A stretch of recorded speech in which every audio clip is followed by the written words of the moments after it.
Hello student, मेरे इस channel Lakhera sir studies में आपका एक बार फिर से स्वागत है। आज हम फोटोइलेक्ट्रिक इफेक्ट के अंदर स्टॉपिंग पोटेंशियल या कट ऑफ पोटेंशियल या कट ऑफ वोल्टेज के बारे में बात कर रहे हैं। स्टॉपिंग पोटेंशियल या कट ऑफ वोल्टेज क्या होता है, इसको हमने पढ़ना है। तो इसको पढ़ने के लिए पहले हमने जो फोटोइलेक्ट्रिक इफेक्ट पढ़ा उसका थोड़ा सा हम रिवाइज लेते हैं। रिवीजन लेने के साथ साथ ही हम इसको पढ़ पाएंगे। तो उसके लिए हम एक सेटअप इसमें बनाया। ये इसमें वैक्यूम ट्यूब ले रखी है हमने। ये लियोनार्ड या मिलिकन ने जो प्रैक्टिकल किया था हमारा फोटोइलेक्ट्रिक इफेक्ट के लिए, ये भी आप ध्यान रखेंगे नाम। लियोनार्ड और मिलिकन ने फोटोइलेक्ट्रिक इफेक्ट के बारे में बताया था और उसके जो 5 रूल्स थे जो हमने पिछले वीडियो में पढ़े थे उनके बारे में बताया था। यदि आपने नहीं पढ़े तो पिछले वीडियो में जाएं, उनको पढ़ लें। उनको पढ़ना बहुत जरूरी है। आइंस्टीन की इक्वेशन पढ़नी बहुत जरूरी है, जो तो लास्ट वीडियो मैंने डाल रखे हैं उनको जरूर पढ़िए इसके बारे में। तो चलिए इसको स्टार्ट करते हैं। तो उन्होंने क्या कहा था कि जब इसके ऊपर हम लाइट डालेंगे, इसके ऊपर यहाँ से लाइट डालेंगे। देखो ये एक विंडो है कि ट्रांसपेरेंट विंडो है। इसमें ये क्या बना रखा है कि वैक्यूम ट्यूब बना रखा है। इसके अंदर ये क्या है, ये एनोड है और इसके अंदर ये क्या है, एक कैथोड है। और इसको हमने इसके साथ एक बैटरी भी जोड़ेंगे। बैटरी के बारे में बाद में बात करते हैं। पहले मैंने यहाँ पर एमीटर जोड़ दिया, इसको ऐसे करके हमने इसको इस टाइप से दिखा दिया। तो लाइट इसके अंदर ऊपर हमने डाली, एक एप्रोप्रिएट फ्रीक्वेंसी की लाइट डाली हमने इसके ऊपर। तो जब हमने ये लाइट डाली इसके ऊपर, किसी फ्रीक्वेंसी की लाइट हमने इसके ऊपर डाली, तो हमने देखा कि इसमें से इलेक्ट्रॉन निकलने लग गए। भाई देखो, ये एक हमारे पास मेटल का सरफेस है, इसके ऊपर यहाँ इलेक्ट्रॉन्स हैं। इसके ऊपर जब हम लाइट डालेंगे तो हमने फोटो इलेक्ट्रिक इफेक्ट के अंदर पढ़ रखा है वेव नेचर नहीं चलेगा यहाँ पार्टिकल नेचर लाइट का हम चलाते हैं। और हम जानते हैं कि लाइट जो होती है छोटे छोटे पैकेट से एनर्जी के मिलकर बनी होती है। इन पैकेट को क्या कहते हैं, फोटोन्स कहते हैं। और इनकी एनर्जी होती है एचन्यू। इनको फोटोन्स क्वांटम कहते हैं। इनकी एनर्जी एचन्यू होती है। सब हमने पिछले वीडियो में पढ़ रखा है, इसको आप समझ लें। और ये ध्यान भी करेंगे कि एक एक पैकेट की एनर्जी एचन्यू के बराबर होती है। जैसे ही ये पैकेट इस इलेक्ट्रॉन को मिलेगा, जैसे ये पैकेट इस इलेक्ट्रॉन को मिलेगा, ये इलेक्ट्रॉन क्या करेगा, ये इलेक्ट्रॉन यहाँ से बाहर आ जाएगा। और बाहर आने के लिए जितनी एनर्जी की जरूरत होती है उसे कहते हैं वर्क फंक्शन। तो वर्क फंक्शन के रूप में अपनी एनर्जी को लॉस कर देगा। अगर एनर्जी अभी इसके अंदर बची रह जाएगी तो उससे मूवमेंट करने लग जाएगा, इसको काइनेटिक एनर्जी मिल जाएगी। ऐसे ये इसके ऊपर ये लाइट पड़ेगी तो ये इस फोटोन को एब्जॉर्ब करेगा, इस फोटोन की एनर्जी को भी यूज़ करेगा वर्क फंक्शन के रूप में, और बाकी काइनेटिक एनर्जी के रूप में इसको यूज़ करेगा। लेकिन जो नीचे की तरफ के होंगे, यहाँ पर जो इलेक्ट्रॉन्स होंगे, यहाँ पर जो इलेक्ट्रॉन्स होंगे या और नीचे जो इलेक्ट्रॉन्स होंगे, वो जब इन फोटोन्स को कैप्चर करेंगे ये वाला इलेक्ट्रॉन, तो ये वाला इलेक्ट्रॉन अपनी ज़्यादातर एनर्जी को तो बाहर आने में ही खर्च कर देगा। तो इसको जो काइनेटिक एनर्जी मिलेगी बहुत कम मिलेगी। और ये जो नीचे वाले इलेक्ट्रॉन होंगे इनकी काइनेटिक एनर्जी और कम होगी, क्योंकि ये तो इतने सारे से लड़ के नीचे आएगा। इसलिए जो यहाँ से जैसे ही हम लाइट डालेंगे तो यहाँ से जो इलेक्ट्रॉन निकलेंगे, ये जो इलेक्ट्रॉन निकल रहे हैं, इनकी सबकी काइनेटिक एनर्जी एक समान नहीं होगी। किसी की काइनेटिक एनर्जी ज़्यादा होगी और किसी की काइनेटिक एनर्जी कम होगी। तो मान लिया इसमें बहुत सारे इलेक्ट्रॉन, एक बात मान के चलते हैं कि हम 100 वाट का बल्ब जला रखा, 100 वाट के बल्ब से लाइट डाल रहे और यहाँ से 1000 इलेक्ट्रॉन निकल रहे। तो 1000 इलेक्ट्रॉनों में उनमें से कुछ ही इलेक्ट्रॉन, 20-22 इलेक्ट्रॉन ही ऐसे होंगे, 20 इलेक्ट्रॉन मान लिए जिनकी काइनेटिक एनर्जी बहुत ज़्यादा है और वो इलेक्ट्रॉन यहाँ पहुँच जा रहे हैं। इतनी ज़्यादा काइनेटिक एनर्जी है कि वो यहाँ पहुँच जा रहे हैं। और जब वो इलेक्ट्रॉन यहाँ तक पहुँचेंगे तो सर्किट पूरा होगा और यहाँ पर करंट बहने लग जाएगा, जिसे कहते हैं फोटो करंट। उस करंट को हम फोटो करंट कहते हैं, हम जो इसमें करंट बहने लगता है, या फोटो इलेक्ट्रिक करंट कहते हैं। अब एक काम करते हैं, यहाँ पर एक बैटरी लगा देते हैं और बैटरी को मैं ऐसे लगा रहा हूँ, जरा ध्यान से देखेंगे। बैटरी को मैंने ऐसे लगाया, ये माइनस और ये प्लस वेरिएबल बैटरी है, इसका वोल्टेज हम चेंज कर सकते हैं बार बार। तो यहाँ पर मैंने माइनस और ये प्लस, ये बैटरी लगा दी। तो जब ये प्लस हुआ तो ये वाला सिरा भी क्या हो गया, इसका प्लस हो गया, और ये माइनस है तो ये वाला सिरा भी इसका क्या हो गया, माइनस हो गया। अब आराम से देखते रहो, जब ये पॉजिटिव पे आया है टर्मिनल इसका, तो एक बात समझेंगे कि ये पॉजिटिव होने से क्या होगा, ये कम जो काइनेटिक एनर्जी वाले इलेक्ट्रॉन यहाँ से निकल रहे थे, कम काइनेटिक एनर्जी वाले इलेक्ट्रॉन निकल रहे थे, इनको भी खींचेगा, क्योंकि ये पॉजिटिव हो गया ना अब, तो इनको इलेक्ट्रॉनों को खींच लेगा। तो इसमें करंट बहने लग जाएगा और करंट थोड़ा सा ज़्यादा बहेगा। मैं पॉजिटिव को और ज़्यादा बढ़ा देता हूँ। पॉजिटिव को मान लिया 2 वोल्ट से मैंने 20 वोल्ट तक बढ़ा दिया, तो और ज़्यादा इलेक्ट्रॉन यहाँ तक पहुँचेंगे, करंट की वैल्यू और ज़्यादा बढ़ जाएगी।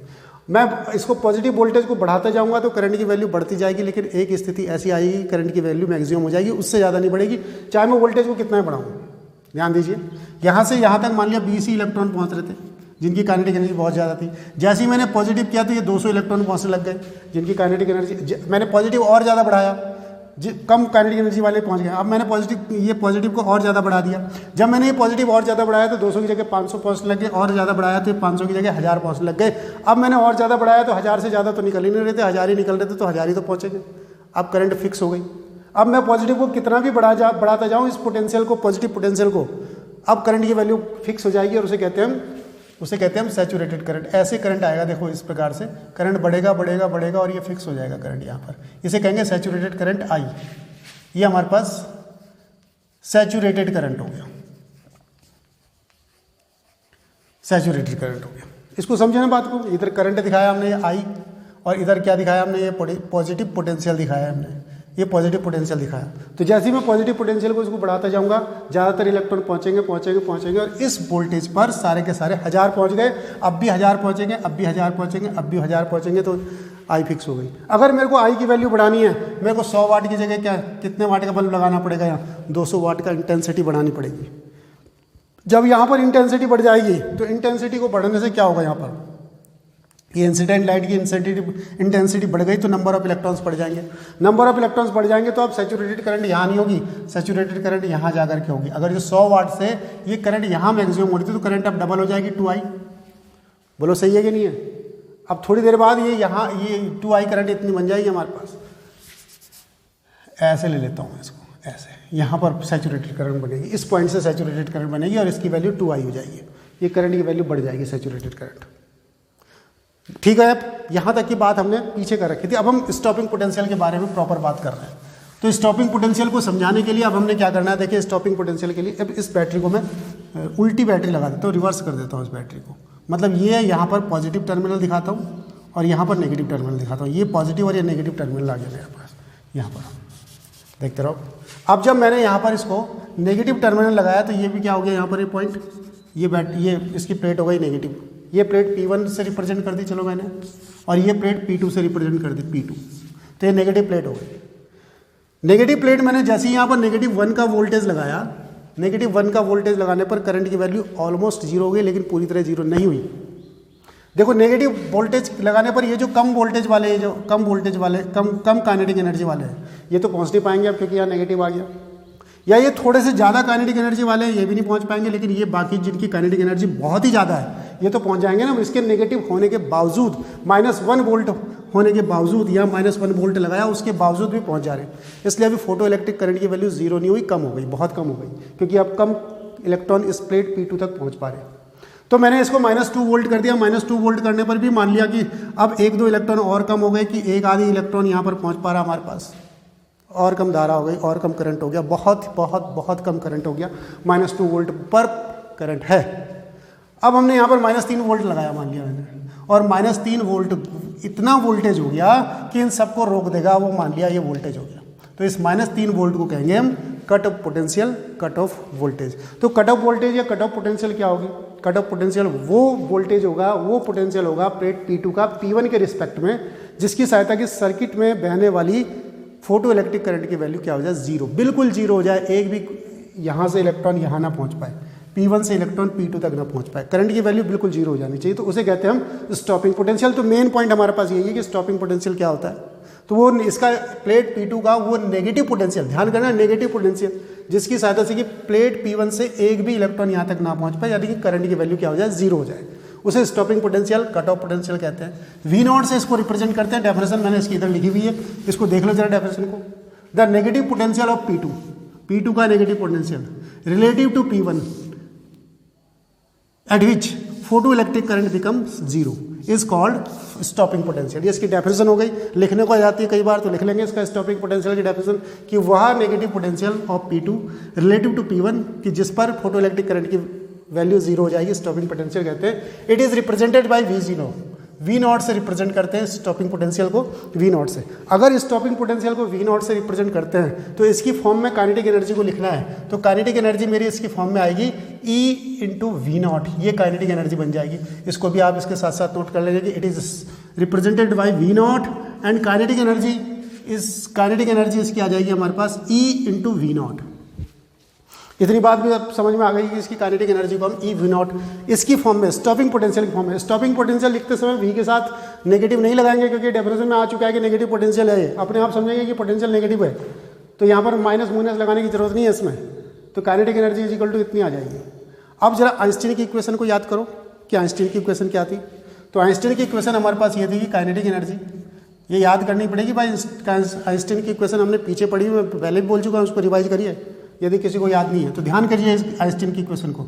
तो आइंस्टीन की इक्वेशन थी हमारे पास एच न्यू माइनस फाई, ये एक आइंस्टीन की इक्वेशन थी। इसको इसकी फॉर्म में लिखेंगे तो ई वी नॉट की जगह मैं ये रख देता हूँ, तो ई वी नॉट आ गया ये is equal to H nu minus phi आ गया, और V not is equal to क्या हो गया, एच न्यू अपॉन ई, ये ई नीचे आया, माइनस फाई अपॉन ई, इसकी फॉर्म में ये हमारे पास वी नॉट का इक्वेशन बना। इस ये जो इक्वेशंस आती है ज़्यादातर अक्सर इसमें ग्राफ के बारे में बात करते हैं कि ग्राफ इसमें कैसे बनाते हैं। तो इसको ग्राफ में रिप्रेजेंट करो जरा इस इक्वेशन को, तो कैसे रिप्रेजेंट करेंगे ग्राफ में, तो ग्राफ में मैं इसको इक्वेशन को रिप्रेजेंट करता हूँ जरा। ये देखिए ग्राफ हमारा y is equal to M X plus C से ग्राफ आता है।